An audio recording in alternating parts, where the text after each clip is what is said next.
Prepare yourself for battle, heroes. Welcome back, ladies and gentlemen, into Division... all Division A. We're just all Division A today. We got the members of Enemy on screen on the left-hand side with Blue on Stukov, Zeta to play Imperius, Patches on the Li Ming, Nablaze, maybe? Or Ablaze on the Nubarak, and Devo to play the Tychus. Over on the right-hand side for 2+2, it is Tempest on the Greymane, Axon to play the Genji, Death Knight on Diablo, Paves on the Anduin, and Chromage to play the Blaze. So there's your level 1s at the bottom of your screen. Chat, the real question is, which team will get first boss of the game? Get your predictions in. Will it be the members of Enemy on screen? Will it be 2+2, or will no boss be taken?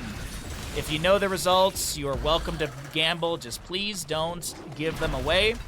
If you are if you're not following on the stream, be sure to drop a follow. It costs you $0. Always helps us with our followership and, you know, growing as a stream. If you want to support the stream further, it's always much appreciated. And last but not least, if you're watching on YouTube, as these VODs do go up there, do be sure to like and subscribe so we can grow the YouTube channel and get ourselves more bandit cash. The monetization only happens at 1,000 subs, but hey, every sub counts towards that YouTube channel, so it's appreciated. Celestial Charge kicks things off in the bottom lane with a Lurking Arm to follow a Nubarak with a Burrow Charge in, and it's a Kaimo Cleanse from Anduin. First blood over to the side of the Enemy on screen. A Nubarak, by the way, 2 stacks already on Regeneration Globes. Quickly done on that one, or quickly filling that one out.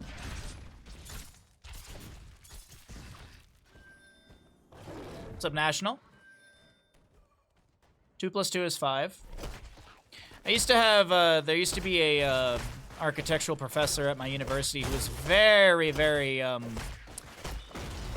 his own ass, I think is the best way to phrase it, where he had this whole lecture series about how 2+2 does not equal 4. And, I had a friend go to it, and I asked him about it, and he's just like, dude, it was a waste of time. And I was like, yeah, I could have told you that. I didn't have to go to the lecture to figure out that that is a dumb lecture series. Oh, God. Diablo gets the split onto Zeta here. Zeta? Probably Zeta. Depends what base number you're in. No, this was no, Kaimo. This was an architecture professor trying to sound philosophical. That's all it was. There was no base, there was no math in this. It was just some dumbass philosophy idea. Oh, my favorite thing about going to university is having a class in the morning teach you about the, there's like an old, like, philosophy poem or whatever it was. Something in the cave or whatever. And we talked about it in an architectural philosophy class. And then later that night I had a philosophy class and we talked about the exact same thing. And I regurgitated everything I learned in the morning class. And that professor in the afternoon was like, nope, that's wrong. That's not the correct way to understand it. I'm like, then a philosophy professor's wrong? Schrodinger's math, yeah.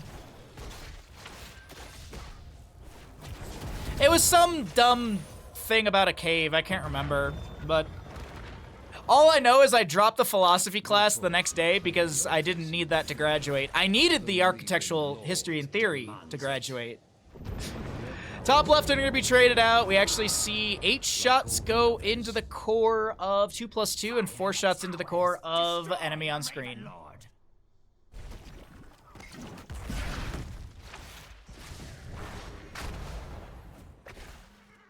Ugh. Sorry, some classes in university just feel like an actual scam. Like how I had to be able to calculate structural, like, I had to do structural calculations, which is like calculus like 2 and 3, someone once told me, based on the math. But to graduate from architecture, you had to take pre-calculus. Why do I need to take pre-calculus when I'm taking structural analytics? Like, some dumbass overlap in this.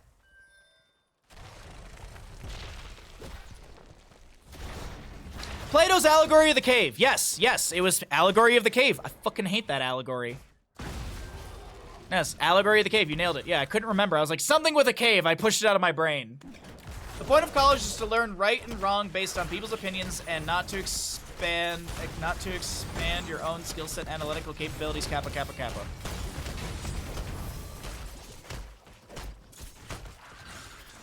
No, the whole point of going to university is so everyone can call you a liberal. We're off topic, my apologies. We've got a double kill in favor for the side of enemy on screen. We got Genji able to back away the sapper camp. I believe it was captured already, so this is just a clear out. Now we have a single altar in the bottom of the map. This could be 4 more shots for enemy on screen into the core of 2+2. We'll see how things do shape up though.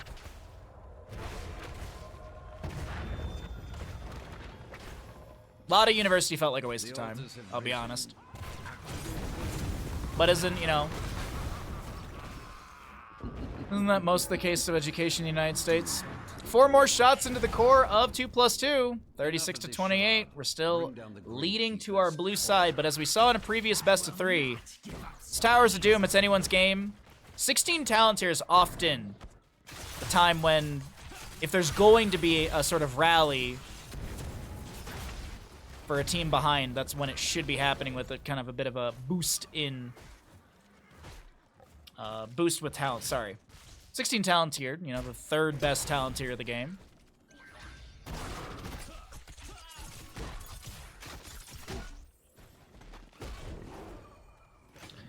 Just a note, I've put onions and garlic in a dehydrator. Okay, what was the result? I actually kind of want to know. You know, that might be a good way to get rid of the stink inside of the bathroom. The whole house smells like onions. I mean, that's not really a bad thing. I guess if you don't like the smell of onions and garlic, but I mean, that sounds like heaven to me. that just sounds like my parents' house growing up. Wrath of Angiers for the Imperius at level 10. We actually haven't cycled through those other numbers, so let's go ahead and do that while the 10s are at the top of your screen. Pretty much normal heroics or standard heroics across the board. Wrath of Angiers, it's nothing crazy for Imperius. Just Angelic Armament's nice burst, but I think they just kind of want the abduct, if you will. Curse Bullet, Light Bomb, X-Strike, Apocalypse, and Bunker. Okay.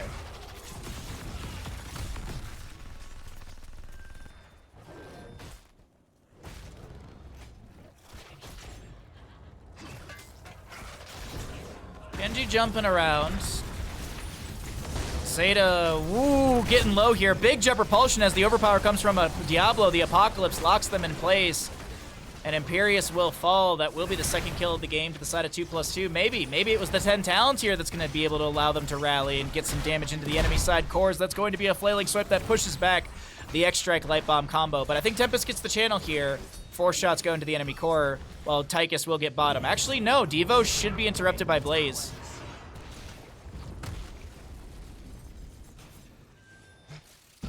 Taught in academic skills and writing in university. I only see my own professors flaunt most of them. Maybe become pretty jaded towards universities.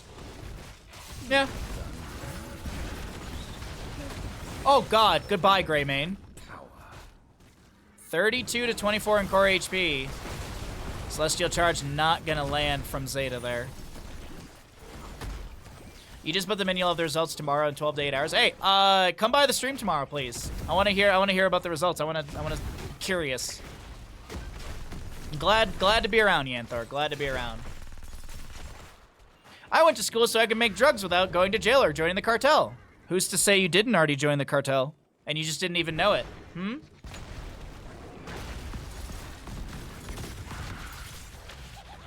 Shit. Oh, gosh. Next objective phase will be top left and right of the map. We've got patches and crew to split to the left-hand side, start working a sapper camp.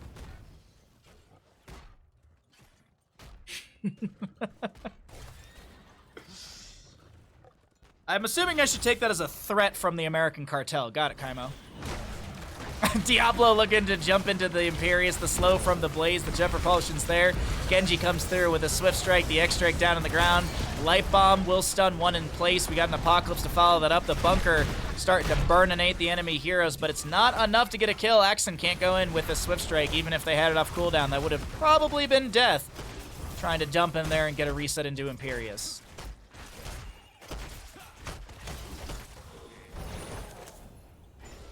Dice, I would actually venture an argument that the cartel might care more about their clientele. Now, I don't know.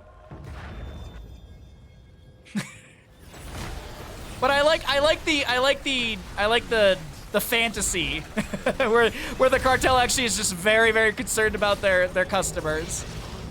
Greymane's able to grab the right side channel, and I think they do have to back away, unable to continue any sort of fight poke. Pavos is dead.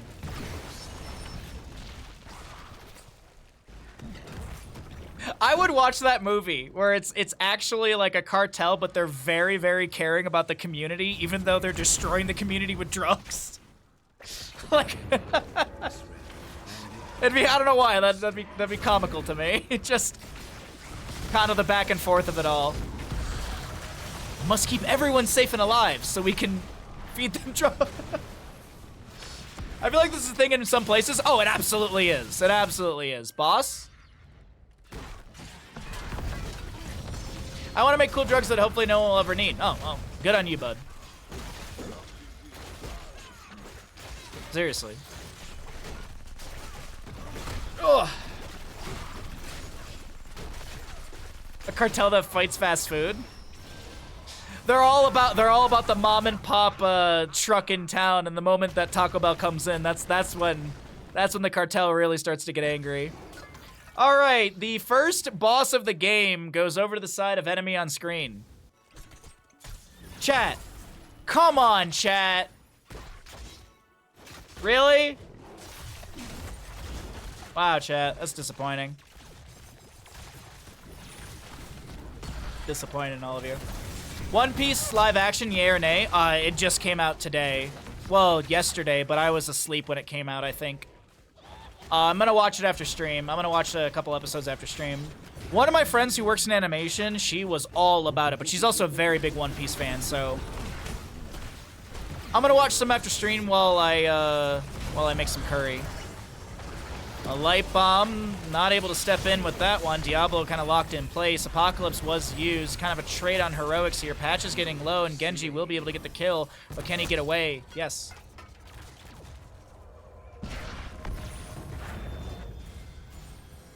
Fighting fast food is too hard, they're too fast. Time is now, heroes. Yeah, you eat enough of it, though, you're not going to be moving too fast. You watch one episode, you liked it, this cast seems cool. Yeah. I am excited to watch a couple episodes tonight and form my own opinion. You are welcome to ask me tomorrow. I will have an opinion tomorrow. Nubarak is just going to poke at this here and there, but it is going to be 8 shots into the core of enemy on screen. 20 to 12 in core HP. Boss up in 3 minutes and 15 seconds. You could hunt for advertising. Oh, really, Helix? That's really cool. Do you guys remember when they tried to do that for the Aqua Teen Hunger Force / movie film for theaters? And they put a Nignok, which is the guy from the one of the Moon Knights. There's a Nignok and I don't think I'm saying their names right. But either way, they put him around like a city, and like people started calling in bomb threats. Do you remember that? A light bomb into Apocalypse with a jet propulsion from Blaze and an X-Strike from Genji. Gets the double kill into Tychus and Li Ming. Wrath of Angiris only buys time for the inevitable as Imperius will fall. A nicely done. Come on, Stream Deck. Triple kill. Oh, I said the names right? Okay.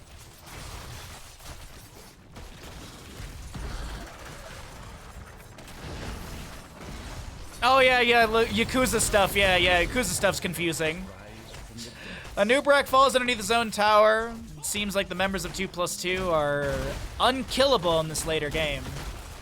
Sending trucks from Tokyo regions to deliver food, water, blankets, toiletries to evacuation centers in northeast Japan. The area is devastated by March 11th earthquake, tsunami, which left 27,000 dead and missing. Holy crap. Single altar. Center of the map, 5 shots could be going into the core of enemy on screen, taking them down to 15 to 12. Take the altars and put an end to the... Oh, Aqua Teen's so good.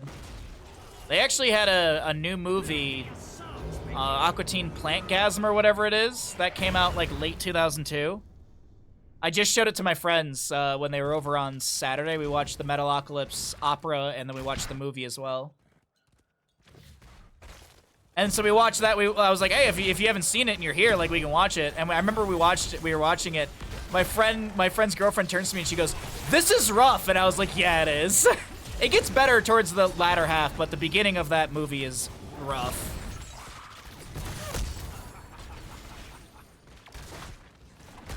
Apparently Al Capone started one of the first soup kitchens. Yeah.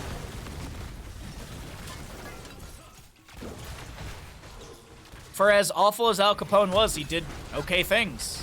He just was still an awful person from my understanding. It's like, they just had the movie about it recently. I mean, it's a little older. It's Black Mass with Johnny Depp. He plays as Whitey something. And that guy was the same thing. Like, he gave back to the community and all of this and that, but he was also still like a mafia boss. Doomstar Requiem is the opera. It's the Metalocalypse Army of the Doomstars, the movie that just came out. But Doomstar Requiem is the clock opera that released almost 10 years ago. And then Adult Swim was like, we don't want any more Metalocalypse, even though the fan base is just insanely in love with the Metalocalypse and stuff, man. Adult Swim, I don't know what happened with them, man.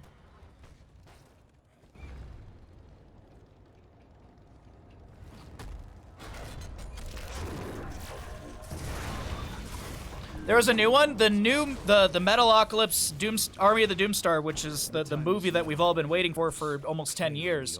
Released last week, Wednesday, I think it was. I've already watched it twice.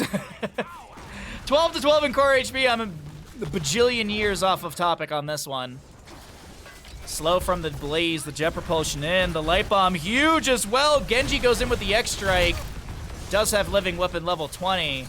Trying to get that full cooldown. Leap of Faith does save the Genji, gets the deflect in time. Lord of Terror Diablo at level 20. We don't see that very often, but Imperius will fall.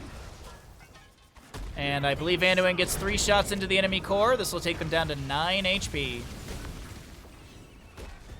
Foods libraries. You can't buy booze. Booze ain't food. Pickle's holding a bottle of vodka. You can make soup with this, right? Ah, you didn't answer quick enough. The name of the market was Fin Trolls. What's up, Spartan?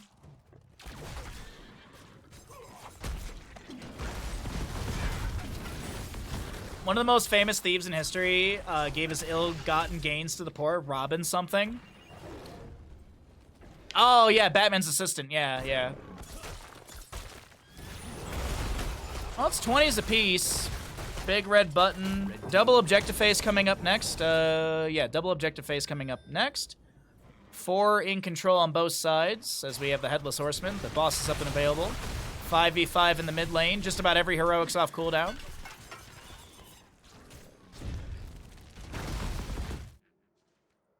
Top lane's got a decent wave in favor of the side of enemy on screen.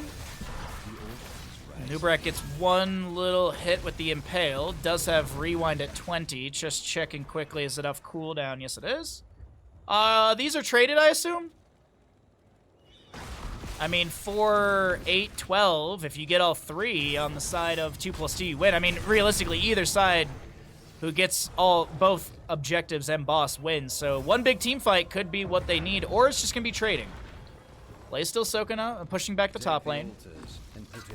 No one channeling the left-hand side just yet. Stukov actually gonna... Oh, sorry, wrong zoom. Stukov gonna break off for that one, so they know it's 4v5 on the right, technically. Genji trying to get the channel, but delayed out. Well, it's 9 to 8. Here comes Commandeer Odin with the big red button 20 upgrade. There's a cocoon onto Diablo. Core Mage comes in. Celestial Charge blocked by a bunker. Diablo able to get inside. Big light bomb in the backline, and Nubrak does go down on the right-hand side. Flailing swipe with the controlled chaos from blue, trying to push back the enemy, but it is going to be Zeta to fall as well. There should be a total of 8 shots into the enemy core. I expect this to be boss to be taken as well with the double kill.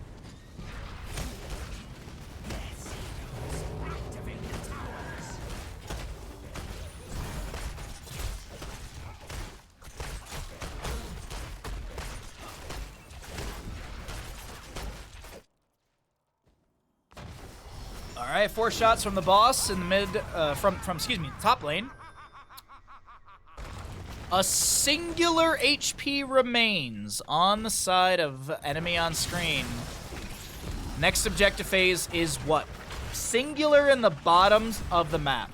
Mid lane to be converted or transferred over to the side of 2+2. This is our bottom objective, as I mentioned. A win for the side of 2+2. Life support on the side of enemy on screen. I guess map support. Exactly. Still winnable. It's Towers of Doom. Anybody's game. Just Blunderbuss 20. Censure. Okay. Heroic-wise, Apocalypse, 7 seconds off.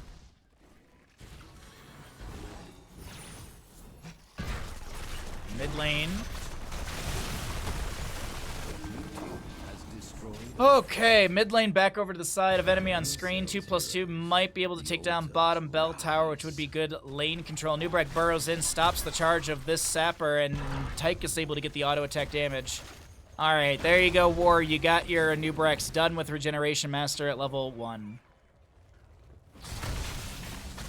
Nubrak, by the way, for anyone wondering on stats, he's got 5,404 HP. He's got 40 regen per second, which I believe rounds up to 41 based on heroes. He is the Storm. Swift heroes. Do not let the Gravekeeper's cronies. Oh, my neck is tight today. Stukov looking for the delay. Death Knight pops the Apocalypse, uses the Lord of Terror to try and sustain themselves. The X-Strike onto Patches on the left-hand side as the Cocoon will be onto Anduin. Huge jet propulsion from Blaze, locks down a few enemy members with the Lurking Arm, forces back the enemies. Greymane jumps in with the with some razor swiping. Sorry, no go for the throat because it's a cursed bullet. Greymane still poking with that Blunderbuss and the Inner Beast active. And now Imperius the one to go down. We've got an X-Strike from the Genji, but it doesn't get the reset. Deflect. Is there any sort of Swift Strike out? He tried to Swift Strike away, but he will fall. Death Knight comes in with a Shadow Charge. Flailing Swipe pushes back the Diablo and Friends as the big red button zones the crew of 2+2. And Nubrak burrows in, can't land. The damage temp is so low, doesn't give the reset over to Li Ming. And I do believe this map continues with Blue getting 4 shots into the enemy core. It's 1-4, ladies and gentlemen. Next objective is winning. 2 minutes and 23 seconds on the boss for the top lane. That'll be 24 minutes and 33 seconds roughly into the map. Will be when boss is back up. I don't know if we're going to be in this map that much longer because the next objective phase should be about 45 seconds away from spawn. Or announcement, excuse me. Oh, goodbye, Greymane. Nubrak with a nice setup. Li Ming gets a reset. Cocoon into Diablo, a Lurking Arm underneath that as well. Anduin should have Leap of Faith off a cooldown. He's actually 4 seconds away from getting a charge back. Top lane has a humongous wave. Boss up in 1 minute 40. Next objective phase, singular bell tower in the center of the map. Though as the current shot stand with the top lane bell tower over to the side of 2+2, this is only 3 shots in, so it's not game winning. The members of enemy on screen need to hold 3 bell towers to be able to end during this next objective. Otherwise, it's going to be a 1-1 score game. Which personally, as a caster, I don't mind at all. Minute 10 on the boss. No announcement of the objective yet. I was off on my timing. There it is. Nubrak and Friends, they try and save the bottom lane, and Nubrak tried to... Did he use Rewind for that? No way. Did he pop Rewind? No, okay. All right, Sappers again for the bottom. Pull away our talents. This is game winning for whoever gets this. The team fight is going to determine the winner of this. And Nubrak goes in for a burrow charge, lands onto 2. A Celestial Charge from Imperius. Anduin immediately hit with a Cocoon. Apocalypse from Diablo will be activated as the bunker comes down from Blaze. We have Genji going in with a Swift Strike, deflating swipe to push back the enemy. Zeta so very low, goes down to the X-Strike of Genji. 5 seconds on a reset for him, or cooldown. And now Tempest is going to try and get the channel. Pavas is uninterrupted. Li Ming with a Disintegrate to get 1 interrupt. Nubrak is getting a little bit low. Jet Propulsion from Blaze is huge. Flailing Swipe to try and push back the enemy and buy some time, but it's still 40 seconds on this Imperius. They get a kill onto Blaze. Diablo's back as his souls were expended. And Nubrak low here. Genji wants to try and get the kill, and will be able to get the shurikens, but Genji goes down. It's a Stukov to fall as well. Li Ming is getting resets off some of this, but it's a lone Li Ming to defend.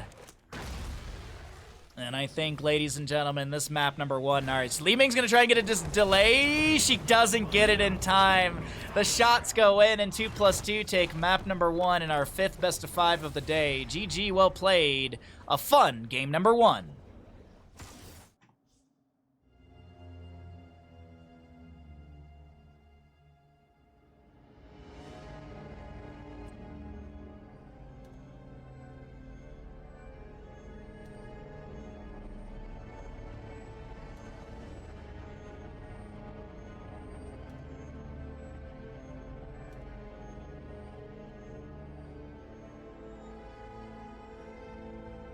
All right.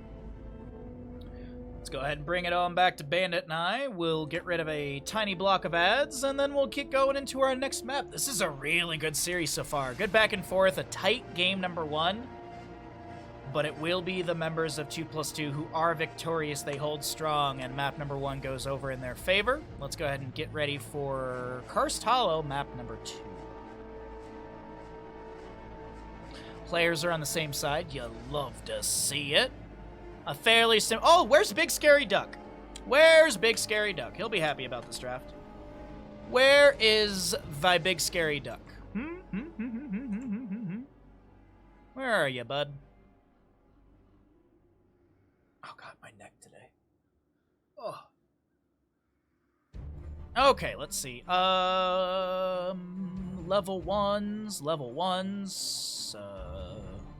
Oh, we don't really have any, like, super... Nah, it's so late in the game. Man, these are not fun level 1s. We don't have any, like, interesting stacking stuff.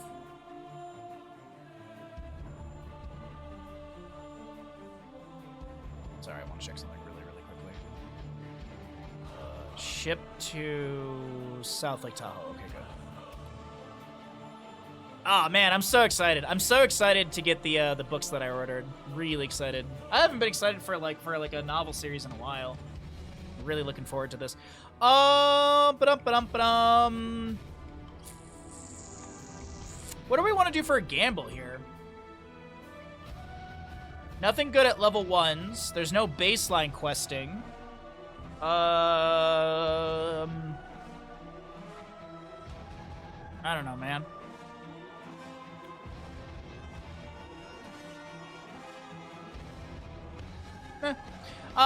We'll do this one. It's a bit of a different one, but does Orphea finish level 7 stacks by end?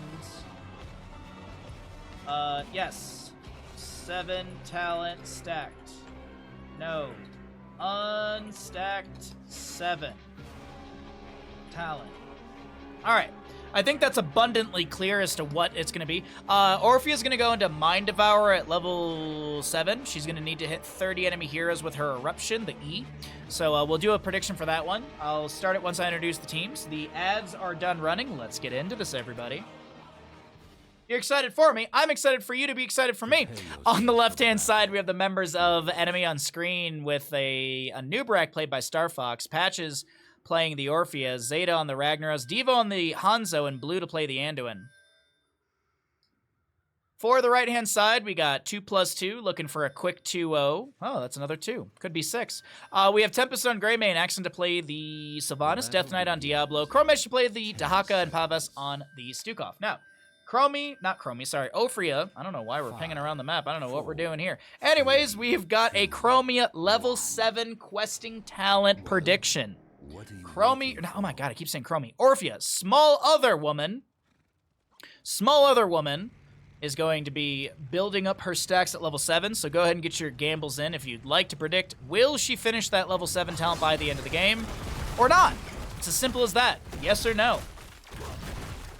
Top lane with a quick burn down on one of the towers here. Nubrak lands the burrow onto the Stukov. Pavas trying to back away, but the Chastise keeps them in place. Orphea with a chomp. Is there an E? Is there a Ragnaros? Molten Flame. Diablo goes rocketing off the map. First 2 kills to the side of Enemy on screen. Starting out map number 2. Dominant here.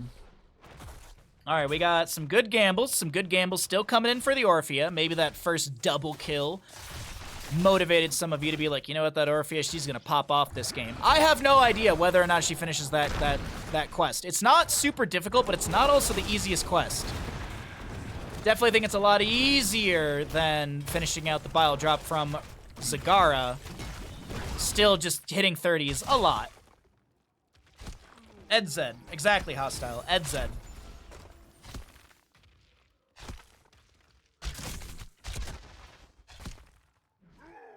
All right.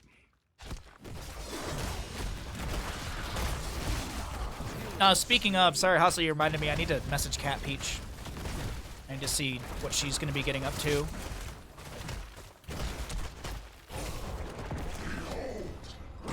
All right, clear into the top lane. We've got a camp. Sorry for November stuff.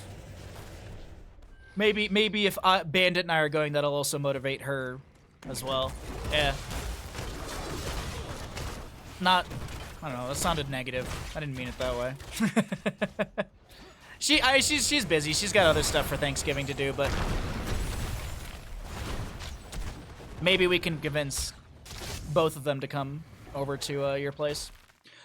Regardless, we've got 4 apiece in our levels. 2-2 in kills. W build for Zeta on the Blast Wave. Orphea with her Shadow Waltz at 1 and 4, but of course we're going to see that Mind Devour at 7. I'll show you the tooltip for it when it does pop up. We got a nice little gamble going on. Thank you all for participating. Hero, gather tribute. Wait, Hostile, why are you petting the believers when you doubted? Oh, goodbye, Dahaka. A good attempt, a valiant effort. Blue gets a self-heal in the bush. Drops the Well of Light, I believe. That's Well of Light? Light Well. You can clear out the camp in the mid lane easily. Ragnar's gonna get some push in top lane. No one up here to really stall him out, but the objective phase is up. Ragnar's gonna mount up, rotate down. Tempest delayed once by the eruption. Diablo finds a nice shadow charge into Star Fox, and Star Fox should be picked off here. Greymane should have the damage. The drag from Dahaka is on point. And that'll be a kill over to the side of 2+2. 3-3 in kills in total. Ragnaros has rotated down, but this sustained damage from Sylvanas is a little too much. She already used Haunting Wave. She threw it over here in case she needed to disengage, but it seems like actually Axon had the advantage in the fight. And Stukov, even though he got hit by a Sonic Arrow just a moment ago, will be able to get the channel, and that will be first tribute to the side of 2+2. Ragnaros back into top lane to keep soaking things up. 7 talent here, a little bit behind on the side of enemy on screen.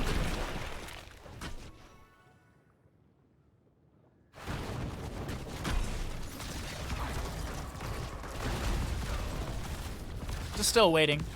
Waiting to see if there's an engagement. Unfortunately, not the case. Full W build for Nubrak so far. Scatter build for Hanzo. Ragnaros with blistering attacks. We'll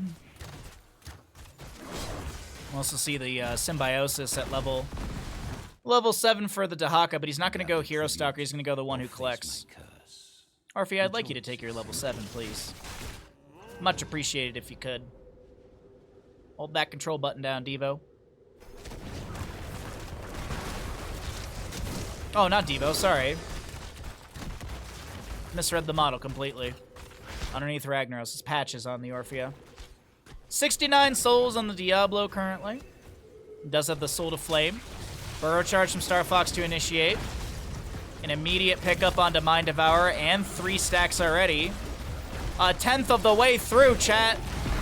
Death Knight taking a bit of damage. We have Ragnaros pop Molten Core here. I would like to see, while Molten Core is active, I would like to see like Anduin or someone like back off and grab the channel. But it doesn't, like, and the only reason I was saying this is because I thought there would be more aggression coming out from the members of 2+2, but that's not the case. They lose their Sylvanas, they back away, and that's the end of the engagement, with top lane being pushed in quite a bit. 10 talent tiers on the horizon, as always, so let's go ahead and cycle through those other numbers.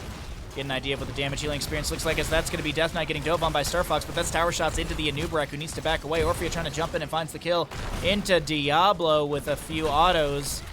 The overflowing power, enough to take down the Lord of Terror. And this top lane fort will fall, favoring the side of enemy on screen. Do they go in further? No. No chase down. Is there a call for boss? Diablo up in 3 seconds? I doubt it. Next objective is going to be on the top right of the map, favoring the positioning of 2+2. 1 out of 3 tributes for both sides. Gather tribute. As our 10s are almost here on the right-hand side, red team.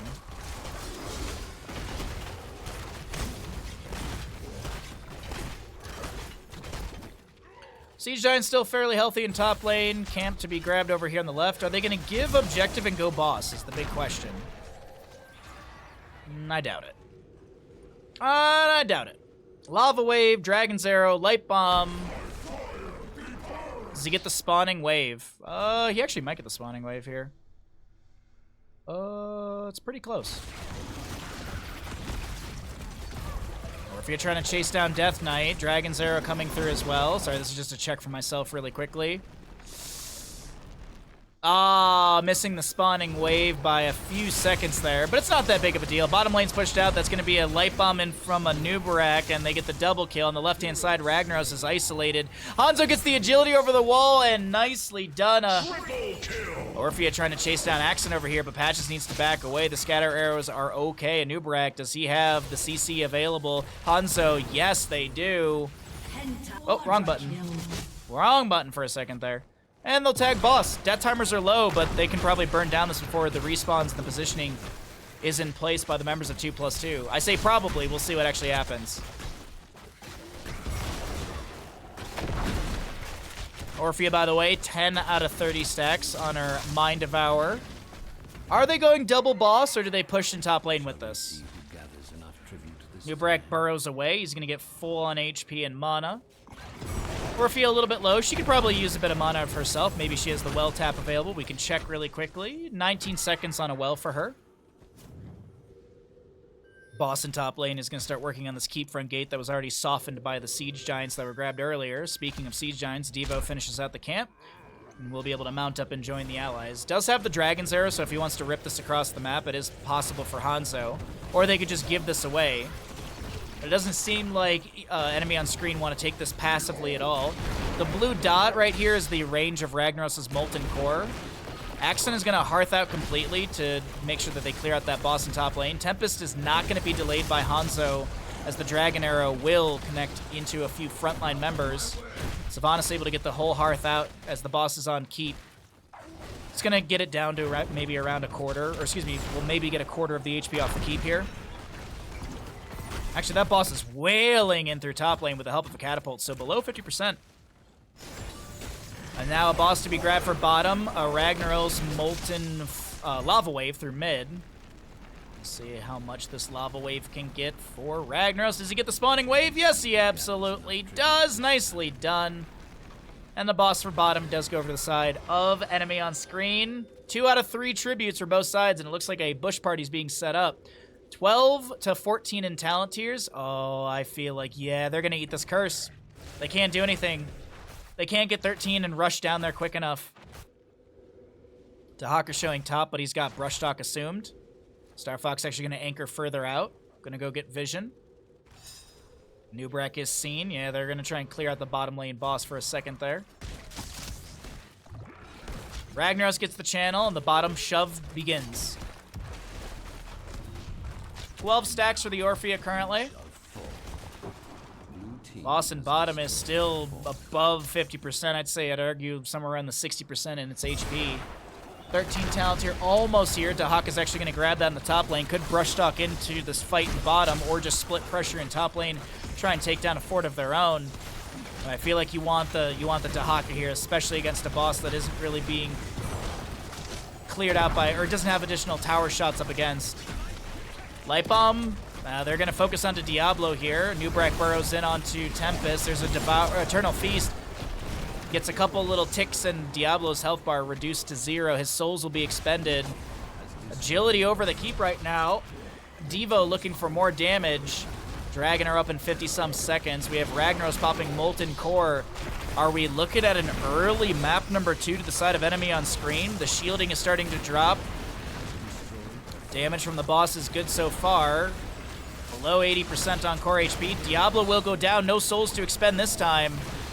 Molten Core will expire. We're dropping near 70. Oh, actually, we're dropping below 70% on the core HP right now. A minion wave about to arrive through bottom lane. Lava wave through top. And it is actually Patches going for core. Devo going to try and do the same. They get 67% off the core. Oh. Well, nice Chastise, throw him back. And the core stands still 16 talent tier advantage over to the members of enemy on screen. 2+2. They'll be able to close that experience gap as they found a few kills. They defend the core, albeit it's at, wow, I just realized they got 69% off the core. How nice. They got 69% off the core. No, they didn't. They got 79%. Sorry, my math is off. I got all excited that it was 69 and my math went backwards. God dang it. We were so close, yet so far away. Yeah, we don't talk about that here. In my defense, I have been talking for 5 hours and 12 minutes straight, so there's that. And I've had a hash brown today. I didn't have time for breakfast. I didn't have time for enough breakfast today, so my apologies if we're starting to dwindle a little bit here. Dahaka in the top lane. I was going to eat like a little snack during stream, but I'm just going to hold off today.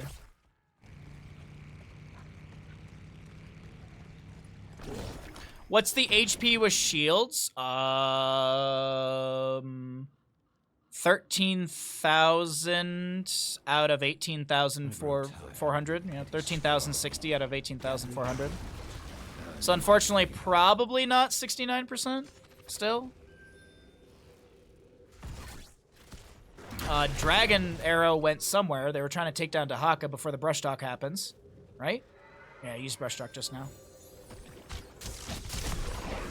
Lava wave into bottom to try and clear out the siege giants. No 20 talents here, so no lava surge for the second charge or heroic difficulty. Hanzo poking here and there. Diablo lands the shadow charge into this. Ragnaros. So much thrown out here. The Wailing Arrow does connect as well. Ragnaros the one to fall. Diablo goes down. No souls for him to be utilized to get back into the map. Mid lane pushing in onto a keep, and that is going to be taking a lot of damage. Actually, what does this wave look like? Holy shit, that's a big wave. Orphea will be picked off, and the curse does go to the side of 2+2, but this mid lane keep is still getting shredded by the existing minion wave. The catapult's fixated. One more shot. Oh no, now it's one more shot. Meanwhile, mid lane, chasing down Tempest a little bit here. Mid keep has fallen. All outer structures of enemy on screen are still up and available here in map number 2. 24 stacks for the Orphea, by the way, for those of you who have predicted.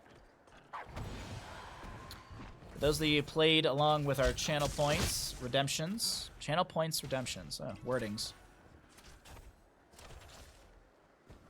Save 30% on new subs until 10/1. Terms apply. And September's begun.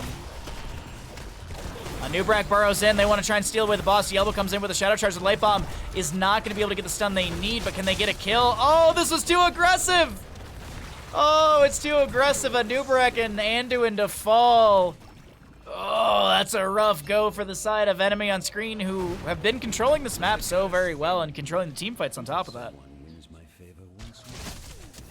Yo, what if 2+2 actually rallies here? That'd be wild. That would be wild. Bottom lane fort getting a little low here. I don't think the minions will take this down. But a boss for sure will be able to do so. Ragnaros clears out top lane. We'll see the 20 talents here go to the side of enemy on screen sooner or later. Dahaka trying to soak up a bit more in through mid. And there's that bottom lane boss, as I mentioned, in favor of the side of 2+2, which will guarantee the fort down here. Trader King, we have Lava Surge for Ragnaros, so he'll get another lava wave down over here. pops a lava wave into top. Now, as always for funsies, we like to find out, does he get the spawning wave? Does he get the spawning wave? He gets it with the bottom, he's guaranteed to get it with the top. That's actually a lot of really good... Oh, he does get the spawning wave on both. Nicely done. Those lanes are pushed back quite a bit. Hanzo's Dragon Arrow is... Dragon's Arrow goes by the enemy team. The boss in bottom lane still getting some decent damage. Chromage has joined in. A huge 4-member Wailing Arrow will connect. Diablo tries to Shadow Charge and overpower the Ragnaros into his CC, but it doesn't work out. Greymane jumps in, tries to go in for the throat to get a kill, but just can't land the damage. It's actually Greymane the one to get picked off in this moment. Flailing swipes out from Stukov. He still has 1 charge on Controlled Chaos, but he probably is dead. Oh, a little early from Devo. That's okay. Orphea is done with her level 7, so the believers can breathe easy. And with 2 dead, are they rushing towards core? There's only 21% left. Yeah, mid's pushed up. They probably got Molten Core. I mean, Molten Core actually might just end it. 20 seconds on Molten Core.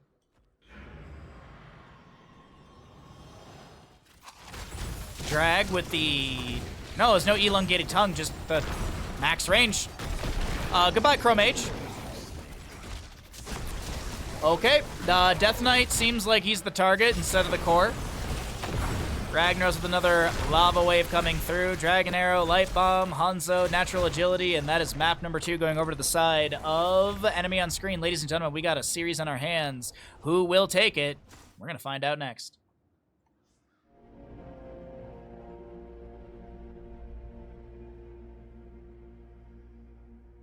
Man, I love that Twitch put a gigantic yellow-green banner at the top of my follower list, and it is apparently September is presented by Teamfight Tactics. What is going on? I don't get Twitch these days. I really don't. I just want a full-time stream and make some money, you know? That's all. I don't think that's a big ask. I just want to be able to full-time stream. I just want a full-time stream. Success, like, I don't need billions of dollars. I just want a little positive in my bank account. That's all I want.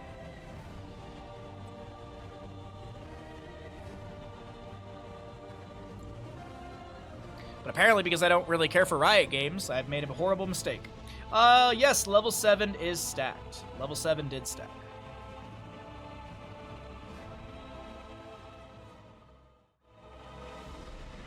Okay.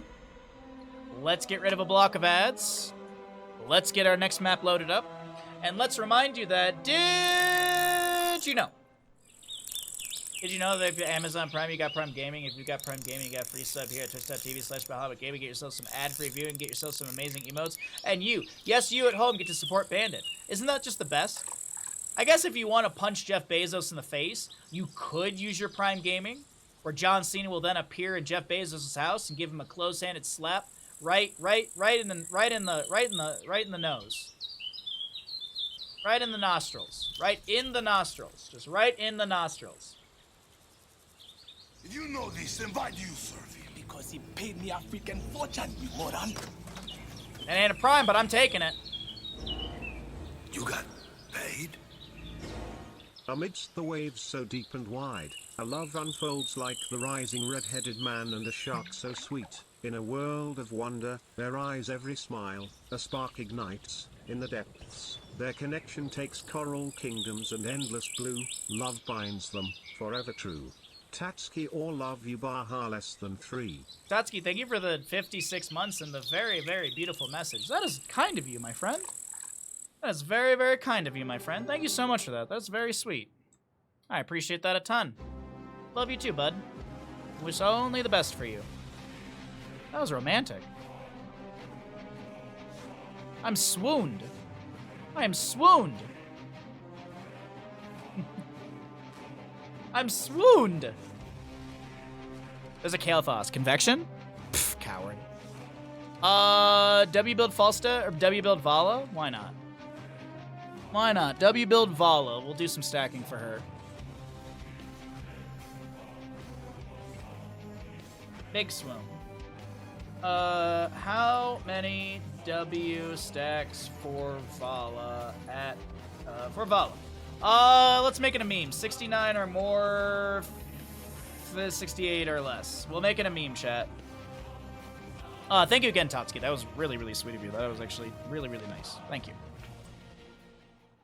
Welcome back, ladies and gentlemen, into the Nexus Gaming Series Division A matchup. On the left-hand side, we have our team trying to rally in this best-of-3 series. We have enemy on screen here in Division A. We've got Star Fox on Diablo, Diva to play the Vala, Blue on the Hogger, Zeta on the Lucio, and Patches to play Kael'thas.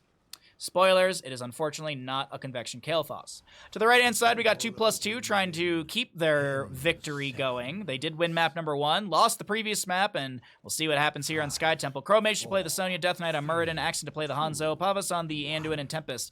Last but not least, on the Falstead. Now, the question I pose to all of you is, how many W stacks for Vala? She's going to go fire at will at level 1. She's going to be building up those Ws by hitting enemy heroes with them. That's because that's how scaling works. Yeah, absolutely. Now, you might be like, but Bahamut, how is she going to get 69? Well, it's easy. The answer is because it's an uncapped quest. You get a jump in damage at the 20 mark, so you go from 40 damage to 80 damage at the 20 mark, and then you keep scaling that up by 2. So if you had 21 stacks, you would have 82 damage. Now, that math we can do. That math we can do very simply.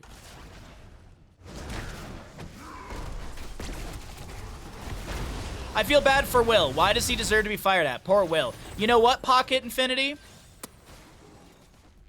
I bet Will is the person who put in Gladiator's Medallion into Heroes of the Storm, and this is just the Blizz development team getting back at him. That is the lore that I will make up. I think that's some quality lore, don't you, Pocket? This map is bad. No, this map is great. It's really good for Juice Pirates. I think I see what's happening with the subs. They have to be new, so it can't be what you have already. Yeah. It's dumb. If we hit our sub goal, we'll do a little subathon during the, like, proper September, because, like, there's the discounted subs. Discounted tier 1 through... No, discounted tier 1 gifted subs, I think it is, are, like, 20-something% off from, like, the 26th of September till the 1st of October. So if we do any sort of subathon this month, I guess next month, because tomorrow's September, it'll be towards the end of the month, so that way, if I am trying to get subs out of you guys, at least you spend less money, you know? Well, either way, Vala with 3 stacks currently. The gamble has just about closed. I don't know if anyone wants to try and sneak in a few more channel points as the gamble finishes out here. Oh, Lucio! Bops the minion wave out of the Kael'thas Flame Strike, but what is going to be bopped into place and gravity lapsed and held down is Death Knight. Not enough for a kill. And Lucio actually takes a few tower shots, a little too many right there. Falstead able to back away as I think he kind of read the rotation out of mid lane to bottom. I guess it's a good thing they changed their PP rules. PP rules! No. Sorry, that's as much as the messages I'm reading. I'm just leaving it there. Oh, PP rules. I am glad that Twitch did change their PP rules. It's been rough out here. Gravity lapse on a Death Knight, little living bomb as well. Dwarf toss in to try and threaten Patches. Meanwhile, in the top lane, Blue is trying to deal with a massive wave. Chromage actually spears in, continuing to pressure this lane out. Now, the big thing, of course, is going to be getting some initial damage into this fort. Honestly, they can just back away, and as long as they hold the top lane on the side of 2+2, they guarantee this top lane fort. Especially with the fort already being down to 50%. Lucio with a house party. No, not house party. That's later on. This is party mix. House party, I believe, is at level 20. Pavas with the channel on the top lane. There's the top lane fort to fall. Mid lane fort front gate is going to take some counter damage from that mid shots. 7 talent here, faster to the side of enemy on screen. Though mid lane fort front gate's going to now take shots from the top. Falstead moves into bottom lane. He has auto attack. Didn't go into hammer gains at level 4. It's not the worst in the world. Updraft is still very viable and is still taken. It's just Hammer Gains is very synergistic with the level 1, and level 7 is the secret weapon, since you're healing for 20% of the damage you're dealing. If you increase your damage with Frequent Flyer, as well as when the hammering is out, you're going to heal for a little bit more. So, just the logic on that one. Lucio tries to push up into mid lane. The shots will take down mid fort, so it's a fort for fort during this objective phase. Though, as we kind of take stock of the details, it is going to be the fort front gate mostly going down in mid lane. We have a little bit of a bush party set up here. Falstead wants to be cautious of this. They know. They know he's on the camp. Diablo, Shadow Charge, doesn't get the stun onto Tempest in the wall. A few seconds too early on the initiation. If they had waited for Falstead to maybe step in a little bit faster, or a little bit further onto the camp, they could have landed some sort of lockdown and get a kill. But that's okay. They threaten. They go back to wave clearing, and we're going to get into 10 talent tiers in just a second here. So let's go ahead and cycle through those numbers. For anyone wondering on the Vala, as we enter 5 minutes, she was on 8 stacks, I do believe, the last time I looked. So still a ways to go for 69. Only 61 more W's. Maybe even less now, as we got one onto Muradin right there. Reverse am from Lucio. The party mix has been finished out. Sonya spears in, and Hanzo gets the last bit of damage. First blood of the game goes to the side of 2+2.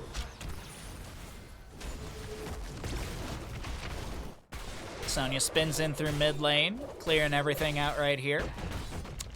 And our second objective phase will be in the bottom lane. As always, we like to kind of educate if we can, if maybe people are newer to Heroes of Storm, but they just don't know some of these smaller mechanics. First and second objective phasings for Sky Temple are standardized. First objective being top and center. Second objective phase being a singular temple in the bottom of the map. After that, we get into the RNG and the randomness, the fun, if you will, on if we get 1 or 2 of these temples and the locations. That is where things start to randomize. I like to bring this up from time to time. I believe in the very old days of Heroes of Storm, long time ago, there were moments where all 3 temples were active. And then I do believe they standardized the first and second phasing. I mean, I think we're talking like back on like Battlefield of Eternity days, like when that released. Like we're talking ages ago, like probably like Butcher release. And I'm pretty sure on the early days of Heroes of Storm and Sky Temple, you have a phase where all 3 of these temples are active. I vaguely remember that. Unless I'm having a fever dream, but I'm pretty sure I'm remembering correctly. Apocalypse activated by Diablo. He's trying to go in deep onto this one. He's taking too much damage, and he was still underneath tower shots, locked down by Hanzo's Dragon Arrow as well. Objective phase in the bottom lane, getting shots prioritizing the bottom structure. This will confirm the bottom fort if the members of 2+2 can't step in. That's a huge leap from the Sonya. They're going to look at the Diablo, and he does go down. Now, Blue Hortipulting getting pushed back by the Gust of the Falstead. Zeta low gets the push off the wall nearby. Axon able to get the natural agility, and Anduin's heal is good. Though this Hanzo needs to get out of here. He's kind of in a bad spot. Muradin activates the Avatar. Hogger with a bounce through. Death Knight low. Pavas is the one of... Oh, no, the Living Bomb! And they do get the kill. It's actually a double kill from Kael'thas with the... So, staggering blow from Hogger bops the Living Bomb into Falstead, and they both die from it. Beautifully done. Bottom fort manually taken down. They're going to get a boss. Top fort has the gate available. So the objective, or whomever is on this objective, these shots will go into top lane. They won't confirm the fort, but they will take down the gate, maybe get some damage onto the fort down to, I'd guess around 25 to 50% off of the fort. By the way, fire at will at 22 stacks. They're not prioritizing the objective at all. Sonya's hearthing out of top lane. She did push up the wave. Actually, no. She's going to stick around over here in top lane, while the allies will defend bottom. And I think she made a safe assumption, like, all right, the enemy is grabbing, like, she saw this camp popping, she saw this one as well. She sees that someone's down on this. So I think this is a safe call to say, okay, let me try and get a little extra siege in top lane, get a little consolation prize while we are kind of losing out a bit here. As I mentioned, that fort front gate does go down, and actually even less damage than I anticipated onto the fort. We're going to see 5 shots directly onto the fort here, and that'll take it down to... If we're really being specific, I'd venture a guess on 1/8. An 1/8 of the HP has fallen on that fort. 1.27. Wait, 1.275? Yeah, 1.275.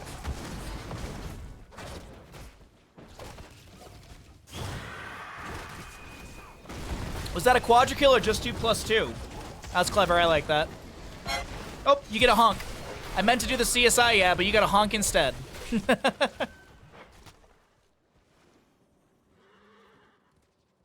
Four to 2 in kills. Vala with 24 stacks, 89 souls on the Diablo. He's not sold a flame, but he does have the sacrificial soul. The big thing with that one is going to be when he finishes out his souls, he's got that 40 armor. That's the big thing that I want to note right there. Oh, my neck today. Gosh. Golly, I got to stretch after stream. Been leaning into my mic a little too much today.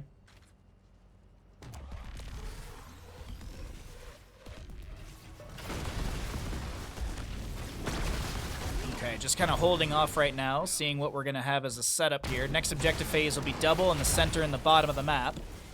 Top lane being poked at by Vala and friends.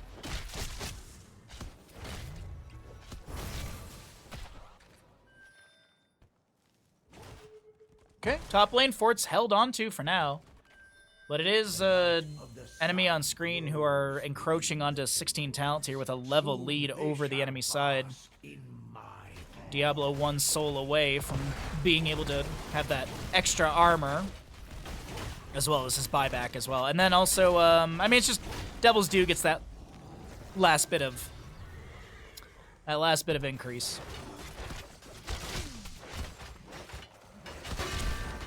Vision grab, ugh. Sorry. Chugged a bunch of water and it just hit, it just gave me like that gaseous bubble in my belly. 16s are here. Shadow charges for Diablo with the devastating charge and the domination. Top fort does go down. Lucio starts getting mid shots onto mid keep. Bottom fort is going to make shots onto the, or bottom temple gets bottom shots onto the fort.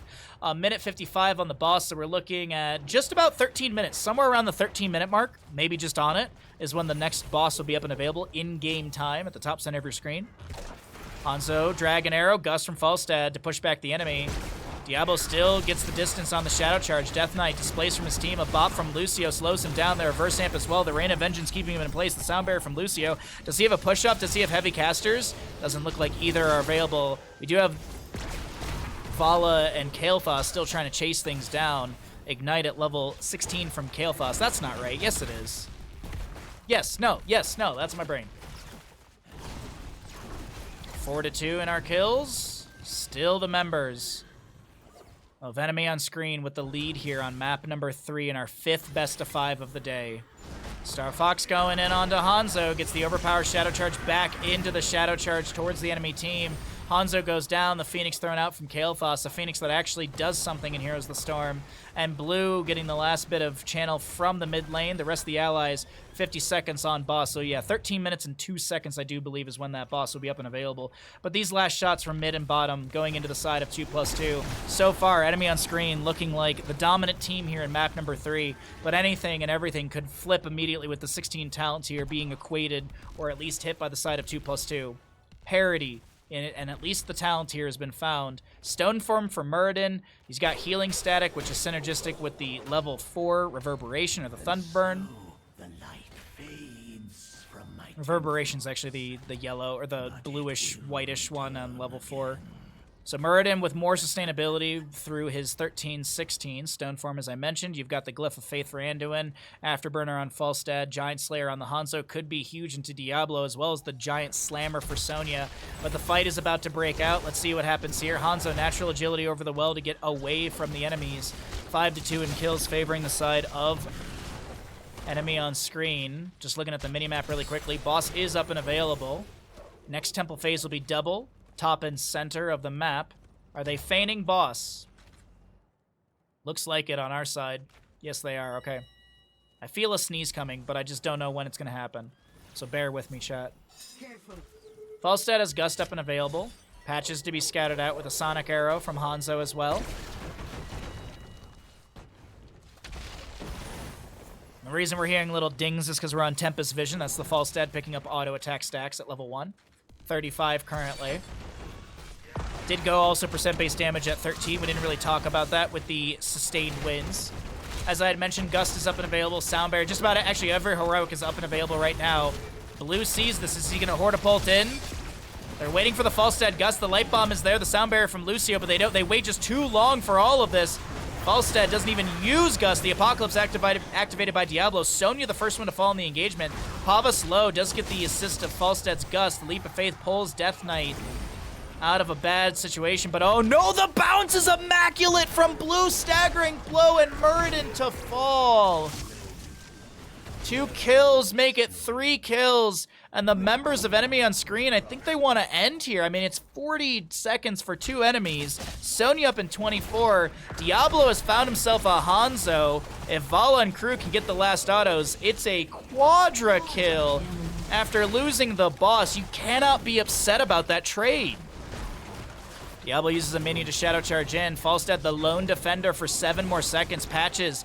Blue, they're going in for this. Devo focusing onto the Falstad. Needs to focus onto the core. The sustained damage of Val is really good for this, as well as her Qs and Ws. Sonya looks for the spear. Rain of Vengeance is going to meet her. Diablo trying to shadow charge into those walls, but that's because it can't shadow charge into the enemy walls. You can shadow charge into these wind tunnels as a Diablo on your own side of the screen. Tempest will go down. Lucio to be traded. The core is falling. Is it going to fall fast enough? Big light bomb coming down, but it is Kael'thas who will be flying in the tornadoes here at the end. GG, well played. Map number 2 goes over to the side of enemy on screen. A fantastic best of 3 series here.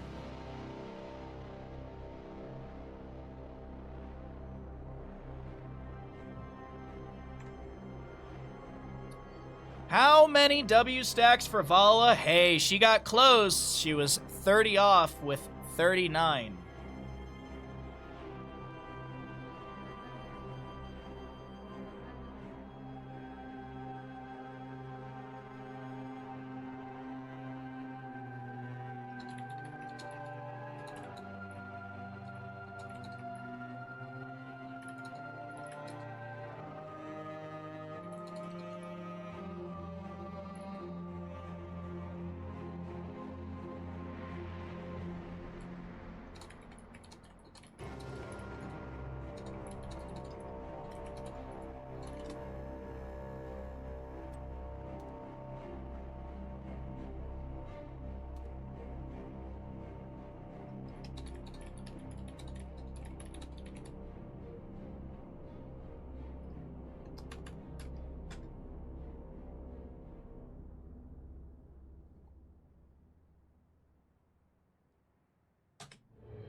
That isn't close. What isn't close? A close series? It was a close series.